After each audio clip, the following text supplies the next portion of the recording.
Саламатсыздарбы урматтуу Кабар улуттук маалыматтык агенттигинин көрөрмандары жана окурмандары. Элдин саламаттыгы ар бир мамлекеттин приоритеттүү саясаты болуу менен анын экономикалык, социалдык көрсөткүчүнүн индикатору болуп саналат. Ушул багытта Кыргыз Республикасынын саламаттык сактоо министрлиги жүргүзүп жаткан иштер кандай болуп атат, эмне өзгөрүүлөр бар? Маалымат алуу үчүн саламаттык сактоо министринин орун басары Айжамал Эсенбаевнага конокко келдик. Саламатсызбы? Саламатчылык, саламатсыздарбы. Элдин саламаттыгы бул өлкөнүн саламаттылыгы деп айтылат да. Башкы өлкөбүздүн башкы врачынын, башкы дарыгердин орун басары катары биздин азыр Кыргызстандын саламаттыгы кандай деп ойлойсуз, сиздин көз карашыңызда? Мен бул суроого эки тарап жактан эки тараптуу жооп берет элем. Биринчиден, адамдын саламаттыгы, калктын саламаттыгы, ошол биздин республикабыздын саламаттыгы бул показательдерин айтып кетет элем да бүгүнкү күндө. Бул эң маанилүү болгон бул энелик өлүм жана балдардын өлүм көрсөткүчтөрү. Ошондой эле бизде калктын мындайда өмүрүнүн узундугу деп айтат, продолжительность жизни деп расмий тил менен айтат го.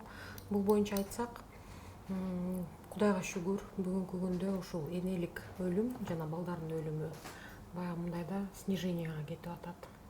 Жылдан жылга. Бул дагы биздин республикада мындай өткөрүлгөн чоң жумуш деп айта алабыз. Анткени бул жерде биринчиден финансисттер иштейт. Бул бизге жакшы шарт түзүп берүү.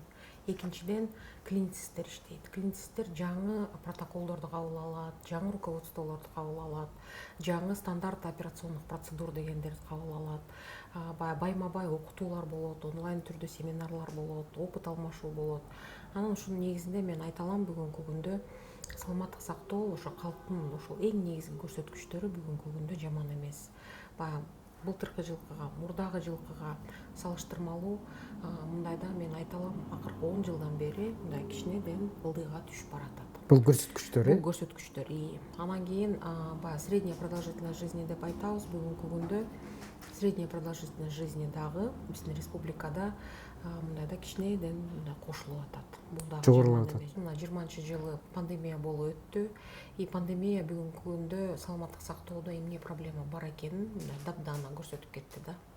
Кадр жетишсиздик, маянанын аздыгы, жабдуулардын аздыгы. Анан кийин албетте ошол президентибиз баш болуп, ошол саламаттык сактоо секторуна аябай жакшы вливаниялар кылып атат. Бүгүнкү күндө мынакей 20 миллиардтан бүгүнкү күндө 20-жылы. Бүгүн 24-жылда биздин финансированиянын көлөмү 39 миллиардтан ашты. Бул 2 эсе көп бөлүнгөнүн айтып атат. Анан мен айта алам, быйылкы жылдын эле эсебинен 300дөн ашык жаңы санитардык транспорт берилди. Бул да аябай жакшы нерсе. Анан мисалы 15-16, 18 жылдары биз элгирки УАЗ буханкаларга сүйүнчү келек. Ичинде эчтеке жок болсо деле 2 скамейка жана брезенттен жасалган мындай носилкага жапжаңы машина келди. Бүгүнкү күндө бизге ичи жасалган, кислородный концентратор менен жабдылган, дефибриллятор менен жабдылган даяр реанимационный автомобилдер келип атат. Бул тез жардамдар. Ооба, реанимационный автомобилдер плюс тез жардам. Тез жардамдын ичинде өзүңүздөр көрүп атасыздар, креслолору бар. Анын ичинде мындайда сопровождающий түшүп барса болот. Биздин мындайда фельдшер түшүп барса болот. Анын жанында мындай аябай жакшы пациентти мындай безопасный алып бара турган кровать турат. Анан бул жерде мындайда жакынкы эле арада өткөн айда президенттин фондусунан дагы 7 машина бөлүнүп берилди. Алар баары тез жардам пункттарына бул кошумча трассада берди. Ал кошумча. Анткени туристтик сезон келип калды. Туристтик сезондо ошол көлдө Тамчыда пункт экстренной помощи ачылды.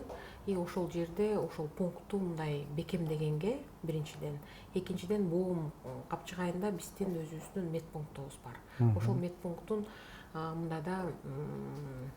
мындайда бир убакытта авария болуп калса учуп бара турган аябай жакшы машина менен камсыздалышты. Бул дагы аябай чоң кам деп айта алам да бизге. Дагы бир абдан элди сүйүнткөн жаңылык бул акыркы убакта могу боор алмаштыруу боюнча көп сөз болгон. Албетте аны алмаштыруу үчүн биринчи кезекте адистер керек деп, адистерди даярдоо керек деп. Адистерде даяр болгон окшойт. Биринчи жолу Кыргызстан өзүндө Кыргызстанда боор алмаштыруу операциясы болду. Жыйынтыгы биз билгендей жакшы натыйжа берди да. Эми ушул операциядан кийин биз толук кандуу мындай сүйүнүч менен айта алабызбы? Мындан кийин Кыргызстан башка бир мамлекеттерге көз карандысыз өзү боор алмаштыруу боюнча операциялар жүргүзө алат. Адистер жетиштүү деп. Бүгүнкү күндө бул биринчи кадамдарыбыз. Албетте азыр подряд биз өзүбүздү жасайбыз дегенден биз алыс болушубуз керек. Анткени буга техникалык база, нормативдик укуктук база баары дал келиш керек да. Бүгүнкү күндө аябагандай чоң жумуш өткөрүлүп атат. Бул жерде белгилеп кетчү нерсе биздин министрдин мындай да аябай кандай десем инициативасы менен, ошонун кийлигишүүсү менен биздин биздин мындай бригадалар. Анткени бригадага трансплантологияда бул жалаң эле медиктер, мындай да кандай десем, бул жалаң эле врачтар эмес, дарыгерлер эмес. Бул жерде операционный сестралар, анестезистка сестралар бар. Мындай да бул жерде мындай да именно оперирующий хирургтар өздөрү дагы мындай да ошону кийин реабилитация кылып уход кыла турган дагы адистер мынакей 4 бригада Турцияга барып окуп келишти. Бул жерде эки министрдин ортосунда сүйлөшүүнүн негизинде болду да бул. Мындай да биздин адистер учуп барышты, мындай да бул жерде приказдар чыкты, бирок тиякта түрк боордоштор бизге мындай шарт түзүп беришти. Малатия шаарында Инөн университетинин базасында булар окуду, бекер окушту. Жатакана менен камсыз кылды, тамак ашы менен камсыз кылды. Турция тарап. Анан кийин бунун ичинде только эле мындай да операция жасаган эмес, лаборанттар да окуп келишти. Анткени любой операцияга бул аябай чоң даярдык иш мындай болот экен да. Ушул пересадка кылам деген адам 5 этап менен совместимость деген мындай да бүт анализдерди тапшырат экен. Анан ошону мындай да өзүбүздө жасай турган лаборанттар да кошо 2 состав менен алар да окуп келип атат. Анан бүгүнкү күндө биринчи пересадка өзүңүздөргө маалым болгондой кыргыз-түрк больницанын базасында болду. Ал жерде ошол биздин адистерди Туркияда окуткан агайлар учуп келишти. Ошолор менен кошулуп биздин специалисттер, биздин министр дагы кошо операцияга кирди. Баары ошол жерде операция жасап, 2 операция эми ийгиликтүү болду деп айта алабыз. 2 айымды операция кылдык. Аларга донор болуп, тоже 2 айым келди. Кудайга шүгүр, бүгүн 4өөнүн тең состояниясы жакшы. Демек бул келечекте бизге баягы мындай да баштап алдык. Жакшы нерсе. Анан бүгүнкү күндө примерно ушул операцияга мисалы кандын запастары канча болот, эмне сарпталат, кандай мындай да өзгөчөлүгү бар, эмне примерно канча киши канча күн жатат, донорлордо кандай болот, пересадкадан кийин анализдер кандай болуп өзгөрөт, өз көзүбүз менен көрдүк. Бул албетте бизге бүгүнкү күндө дем берет, күч берет да. Анан кийин мен ишенем, бул күн дагы жакындап калды. Качан биз мындай да айта алабыз да, биздин жарандар только Кыргыз Республикасында мындай операция болот деп. Бирок бул жерде дагы бир жолу айтыш керек. Президенттин фондусунан каражат бөлүндү. Ремонт иштерине, мындай да оборудование алганга. Анан кийин бул жерде колдоону көрүп атабыз. Албетте ошо колдоонун негизинде ушундай иштер жылып атат. Негизи эле дарыгерлер деле айтат, ооруну алдын алган жеңилирээк деп, ооруну өзүн дарылаганга караганда. Сиздер мындай бир байкап көрдүңүздөрбү? Эмне үчүн байкасаңыз бизде абдан көп боор алмаштыруу боюнча мындай суроо талап абдан чогуу да. Мунун келип чыккан жүйөсү эмне экенин көрдүңүздөрбү? Эмнеге мынчалык көп оору? Бул жерде мен жалаң эле ушул боор эмес, бөйрөктүн операциясына токтоло кетет элек да. Анткени албетте боор алмашуудагы, бөйрөк алмашуудагы бул аябай мындай да өзүңүздөр көрүп атасыздар. Чет өлкөдө 50 000 доллар, 20-30 000 доллар мындай сборлорго баарыбыз катышып жүрөбүз, туурабы? Анан бул жерде эмнени айтып кетип келет? Вот биз мисалы бөйрөктү анализ кылдык. Тилекке каршы жылына 200-300 пациент кошулат экен. Биздин кичинекей Кыргызстан үчүн бул аябай чоң сан. Ар бир адам диализ алып жүргөн. Мамлекетке 1 миллион сомго мындай жылына обслуживаниясы ошого айланат. Анткени диализ бир сеанс 6,5 миң сом. Бул фонд ОМС аркылуу кетет, республикалык бюджеттен төлөнөт. Анткени биз социалдык мамлекетпиз. Биз мындай пациенттерди колдойбуз. Бирок ошонун баарын санаганда оңбогондой акча чыгат. оңбогондой, да. И получается бизде бүгүн мындайда бир суроо пайда болот. Эмне себептен? Тилекке каршы биз өзүбүзгө ушул орууну алдын алуу, анан мындайда эрте этапта дарылоону билбейт экенбиз. Мындай калктын арасында тилекке каршы баягы мындайда өзүнүн саламаттыгына жылына чекаптан өтүп, жылына УЗИ жасап, анализдерди тапшыруу деген мындай культурасы өнбөптүр да. Анан бүгүнкү күндө тилекке каршы сахар диабет, кант диабети өтө көп болуп атат. И почканын жабыркаганы бир чети ушул кант диабетинин дагы мындайда өтүшүп кеткен формалары нефропатия деп коебуз. Мындайда бүт сосудтар организмде мындай склерозированный, мындайда башкача айтканда ломкий, тяжелый. Анан ошондо получается кант диабети менен жабыркайм, канча жылдан бери мына почкам иштебей калды дегендер дагы болуп атат диализде. Андан тышкары бир гломерулонефриттердин аябай оор түрлөрү болуп атат.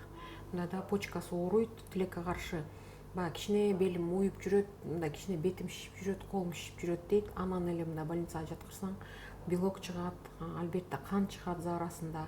Анан кийин дарылап келейин десек эле тилекке каршы мындай терапияга дагы бир мындай адекватный ответ таппай калабыз да айрым учурлардачы. Анан кийин бул жерде вот ушул бүт элдерди чакырып кетет элем, баягы мындайда жылына бир жолу кандын, зааранын анализдерин тапшырып койсоңор, жылына бир жолу УЗИге барып койсоңор, бөйрөгүңөрдүн, бооруңардын акыбалын карап, анан бекеринен дарыгерлер айтпайт да майлуудан алыс болгула. Бүгүнкү күндө аябай таттуу газдалган ширин мындай суусундуктар бар. Ошодон алыс болгула, бул бекеринен айтылбайт. Тилекке каршы кант диабети бүгүнкү күндө боорду деле талкалайт, бөйрөктү деле талкалайт. Анан биздин эл да көбөйүп атат да.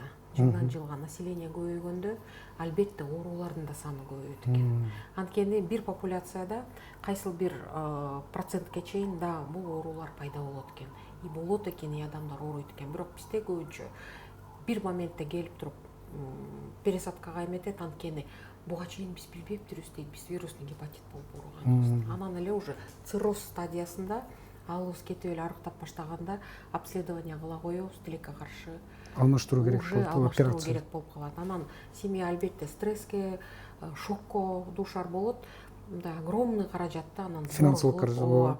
сбор кылып туруп анан мындайда жарыялап. Демек сиздин оюңуз боюнча биринчи кезекте тамак ашка, анан алдын ала текшерип турууга көңүл буруш керек. Тамак аш маданияты, өзүңдү алып баруу маданияты, ашык салмакка мындай барбоо, мындайда мындай салмагыңыз ашып баратабы, жөө басыңыз. Бир гана эртең менен жумушка жөө басып келиңиз. Же кечинде өзүңүз жөө басып барыңыз. Ошол привычкалар дагы мындай жакшы неметет да. Анан кийин жылына бир жолу адам өзүнө медосмотр өтүп туруш керек. Тем более застрахованный болсо, иштеген болсо, мындай төлөмдөрү кетип атса, по программе госгарантии мындайда жакшы. Азыр бекер болуш керек бул, э? Да, албетте, да. Общий анализ крови, общий анализ мочи, неме кылып туруп, мындайда обследованияны өтсө болот, и бул ар бир адамдын колунда. Бул калкты арзан дары-дармек менен камсыз кылуу.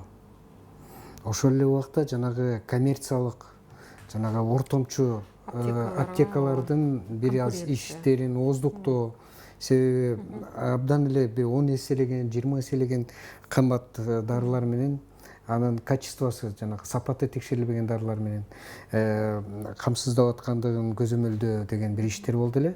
Бул багытта кандай иштер жүрүп атат? Себеби сиз өзүңүз сөзүңүздүн башында айттыңыз, ошол көбөйтүлгөн ошо саламаттык сактоого бөлүнгөн акчанын көбөйтүлгөн көпчүлүк каражаты дагы ошол дары-дармектерди алууга жумшалат деп атпайсызбы? Бул жөнүндө маалымат берсеңиз да. Жарайт. Албетте бүгүнкү күндө баягы бизде өзүңүздөр деле уккансыздар, мындай былтыркы жылдан баштап, мына ошол жылдын аягынан баштап биринин аркасынан бири ачылыштар өтүп атат. Бул Элеман мамлекеттик аптекалардын желеси боюнча мен айтып кетким келет. Элеман деп туруп, баягы аты да ушундай, Элеман. Бул жерде мындай аптекалар бүгүнкү күндө 84кө жетти саны. 84кө жетти. 84 аптека ар бир региондо бар бүгүнкү күндө. Мындайда чоң-чоң райондордун борборлорунда, биздин больницалардын базасында, баягы мындайда пациентке жакын болуу үчүн. Анан ушул аптекалар ушул алгач ачылып баштаганда бир 400төн примерный ассортиментин баштаганбыз да. Анан кийин выбор өтө көп эмес, бирок Кудайга шүгүр бүгүнкү күндө баягы мындайда иши илгерилеп, мындай күчөтүлүп, бүгүнкү күндө биздин ассортимент 1400төн 2000ге чейин барып калган. То есть бүгүнкү күндө бир аптекада почти 2000 наименование бар деп айтсак болот. Анан баалары боюнча айта кетсек, албетте биз бүгүнкү күндө баягы мындайда мамлекет эмес менчик аптекаларга конкуренттик жасасак болот. Анткени биздин бааларыбыз кем дегенде 15% арзаныраак, да. Анан кийин албетте баягы бул жерде мындай айтып калышы мүмкүн, жок мен барсам Тайлоохоттун баасы ошондой эле экен, или там 1-2 эле сом айрым экен, анан 1-2 сомдун айынан барат белек, бирок көч бара өшүтүп куралат.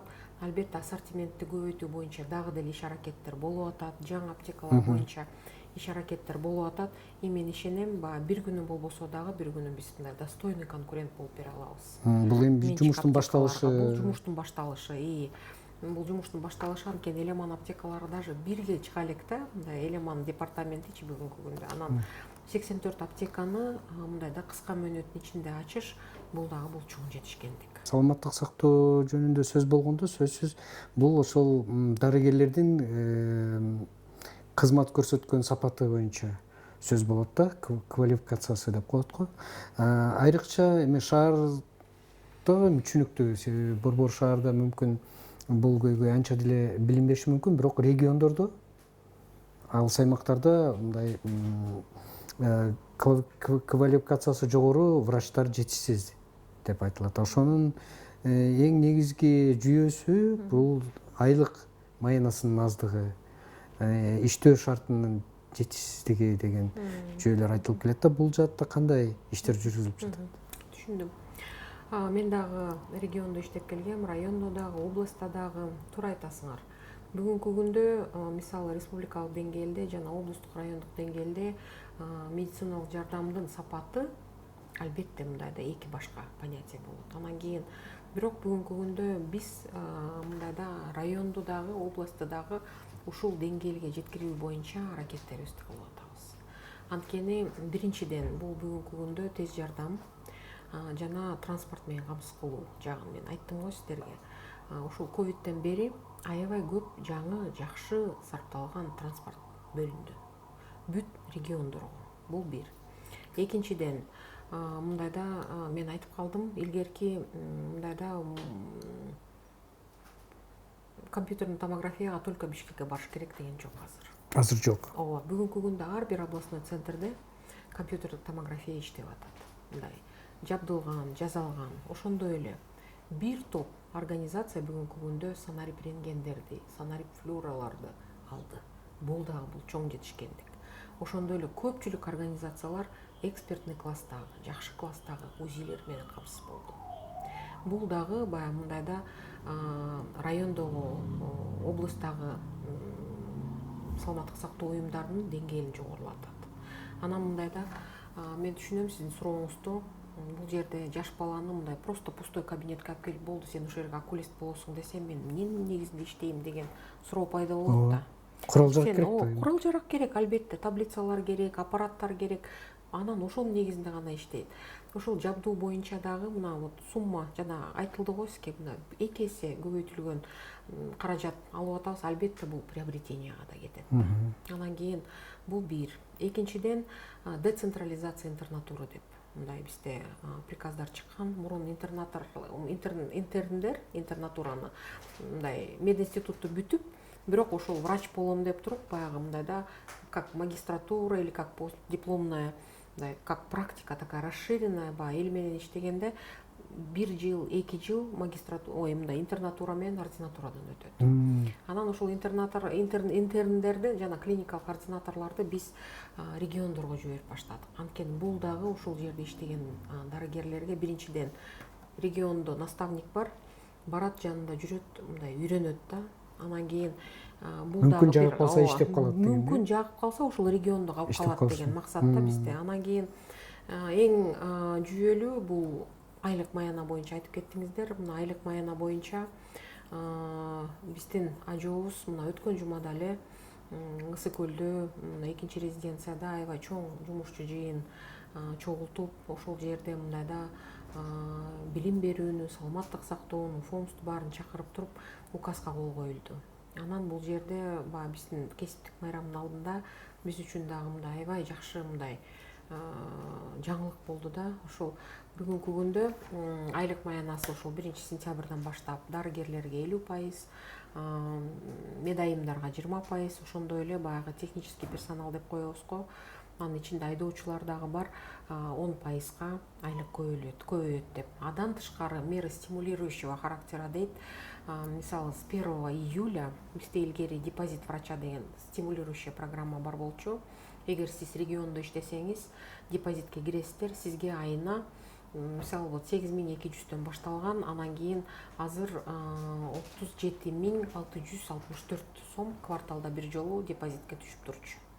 Ошону 3 айга бөлгөндө ошол кошумча мындай айлык болуп эсептелинчи да, азыр 12.000 сомдо болуп. Ошол айлык майына бүгүнкү күндө 20.000ге жеткирилди. И депозитте мисалы 200 врач жүрсө, бүгүнкү күндө бул программа 500гө чейин кеңейтилди. Бул дагы мындайда биз ишенебиз, региондорго врачтарды мындай тартканга мындай дагы бир өбөлгө түзөт да. Анан кийин тез жардам. Тез жардамга эң көп мындай сын айтылат. Тез жардам чакырсак келбей атат, кечигип атат, мына 1 саат болду чакырганыма, эмнеге али келбейт деген. Мен дагы муну айтып койгум келет, буга да аябай жүйөлүү себептер бар. Бүгүнкү күндө вот бир эле мына шаардык центр экстренной медицины боюнча айта кетсек, мисалы 290 вакансия болсо, врачебный ставка болсо, ошонун ичинен 220 эле занят. Ошондой да, жетишсиз. Ооба, жетишсиз. Дарыгерлер келбейт, анткени жумушу оор. Дарыгер ала албагандан кийин, дарыгер жок болгондон кийин жөн эле фельдшерди бар, сен вызовко бара кой деп түртүп койгон болбойт. Анткени назначение дегени бар. Ошонун айынан фельдшерлерди ала албайбыз. То есть бир кадровый дефицит аркасынан дагы бир кадр дефицити жетелеп келет да.